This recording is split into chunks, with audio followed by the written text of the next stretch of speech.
Alright, so Dana White's Contender Series is back on this weekend, and we're going to go through the whole card. There's only 5 fights on the card, to be fair, so it shouldn't take too long, but yeah, we'll start off with Murtaza Talha versus Baysangur Susurkaev. I'll let you take this one away first. Alright, so I think this is quite a close fight, but because, I think Talha has been on the Contender Series before. I think. Yeah.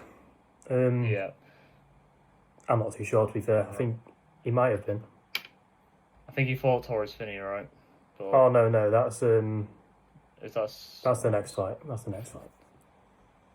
Oh yeah, that's Panferov, isn't it? Yeah. Pretty So similar names, Talha, yeah, I reckon my pick is going to be Susurkaev by knockout. He's only 24, and I believe 7 of his 8 wins come by knockout. So I think Talha. I just think he gets. Oh no, yes, Talha. Sorry, he has been on Contender Series against Bellato, right? That's what I was thinking of. Talha's he's got knocked out by Bellato on the Contender Series, so I just think there's going to be quite a lot of pressure on him again, second time around. Like probably his last chance, right? So I think Susurkaev's going to get the knockout. Talha's been here before and got knocked out, and Susurkaev, a lot of his wins come that way, so that's why I'm picking Susurkaev knockout. What are you saying? Yeah, no, I completely agree with you, to be fair. And I just don't think it's a good matchup for Talha. I think he's been brought back to the Contender Series after getting 1 win against someone that was like 0-4. So It's not like he's proved anything since losing last time, and I don't think it's a good sign getting knocked out by Rodolfo, to be fair, because he was just getting outclassed by Paul Craig until he faked being unconscious. Yeah, I think the 24-year-old Dagestani-looking guy is probably gonna finish this by knockout, because you got to think he won't want to get the knockout, because if you take it a distance, Dana's probably not going to sign you. So Yeah. I agree. I completely agree with you there. So we'll go on to the next fight. Yeah. Christopher Ewert versus Yuri Panferov. You want me to start this one? If you want, I'll start with this one. Yeah, you start this one because I need to find who. Yeah, come on. I think Yuri Panferov, even though he has lost on the Contender Series before, I think he is going to win this one. I don't know if you agree with that or disagree. I disagree. But I'll get on to my point in a moment. Okay. You explain why you think Panferov. My thought process behind it is, I think Christopher Ewert's career, and I'm not saying Yuri Panferov's career isn't padded, but I think Christopher Ewert's career is very padded for what it is. He's pushing 32 as well, so it's not like Dana. I feel like he's brought him in here to lose, to be honest. He doesn't like signing 32-year-old pluses on Contender Series. I think Yuri Panferov, his only loss was against Torres Finney by rear naked choke, and it's not a good sign because Finney is pretty shit, but then again, Finney is undefeated, so there's not much you can slander him against. He's getting the job done. I do think Yuri had a decent performance in that fight. It's very hard to beat Finney's pressure. Kind of gassed out with the pressure. Yeah, I think that was the story of the fight. So I think he does look decent on the feet, and I think he's a good anti-grappler. I just think he's going to be a better all-round fighter, and he's faced better comps, so that's why I'm off with him. It's probably an underdog as well, I'm guessing. I don't think many people are going with him. Yeah, I would imagine it would be a slight dog. I think, my opinion is Ewert. If I had to pick a method of victory as well, I'm going to say Ewert decision. But I think it is a very close fight, saying that. But at the end of the day, I think it's a close fight, and in a close fight, I'm picking the undefeated fighter who, in my opinion, I know he's 32, but he has a higher ceiling, because Panferov's, in my opinion, I don't really rate Torres Finney, right, and Panferov's already got subbed by him, so I just think his ceiling's already quite low, whereas like a Ewert, no, you never know, could be quite high. So, and Ewert's got a lot of finishes, especially in the first round. Ewert has a lot of finishes, but he also has a lot of decisions as well, and I kind of like that. He kind of done either way. So I think Ewert finds the win here, and yeah, I just think he has a higher ceiling. I think there's more potential with him than there is Panferov, in my opinion. But yeah, that's fair enough. I guess it's just one of those where it's just two different ways of seeing the fight, I guess. Yeah, I agree. Go on to the next one then. Jimmy Drago versus Ty Miller. Gonna go with Ty Miller in this fight.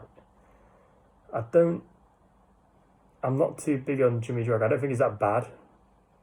But just from the little information we have about these guys, I'm gonna pick the undefeated guy who's also a lot younger.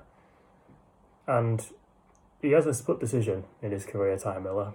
And I did look into it. I don't think it's against a guy that's that bad himself, so I don't mind that. And that was his first pro fight of his career, so he would have improved a lot by then. He is young. And yeah, that's my pick. What about you? I am picking Jimmy Drago in this fight. Really? I'm just going to have to go against you here. Yeah. And I think he gets done by knockout or decision, one of the two. But I just like his experience in this fight, right? I think Ty Miller, he's only had 5 fights professionally, and Drago's, I'm sure, has had, not completely sure how many Drago's had, but it's definitely more than 5, right? Yeah, that's 9 fights. 9 fights, yes, and nearly double the fights, and I just think he's fought better comp, in my opinion. And I believe Jimmy Drago actually has a win over someone that Ty Miller's drew to or something, or lost to in amateurs, something like this. But okay. I just think, especially a big pressure fight like on the Contender Series, where it's you can get a contract and lots of money at this point in your career. I just think Jimmy Drago just could have a bit more composure in the fight, a bit more just laid back. Knows he wants to be, who should be in his head. So I think Ty Miller I just don't think he's good enough yet. I think he could be in the future, but I just think he's still young. I think Jimmy Drago, I just like his experience. I think he can handle a kind of Contender Series fight a lot better than Ty Miller can. But saying that, it's a close fight. I won't be shocked if Ty Miller won, but I'm going to pick Jimmy Drago. Yeah, that's fair enough. Another one of those where it can go either way, I think. I agree, yeah. Move on to George Mangos versus Radley de Silva. I'll let you start with this one. Probably the fight I'm most excited for in the Contender Series. I think both fighters are good, right? De Silva he's only lost once, and that came about 15 years ago, I think. No, sorry, 12 years ago, I think. Something like that. But he was only 18, right? And now he's 30 years old. So I think De Silva's probably getting overlooked in this fight, but I do think Mango's going to get it done, right? Amateur and professional, he's finished every single opponent he's faced.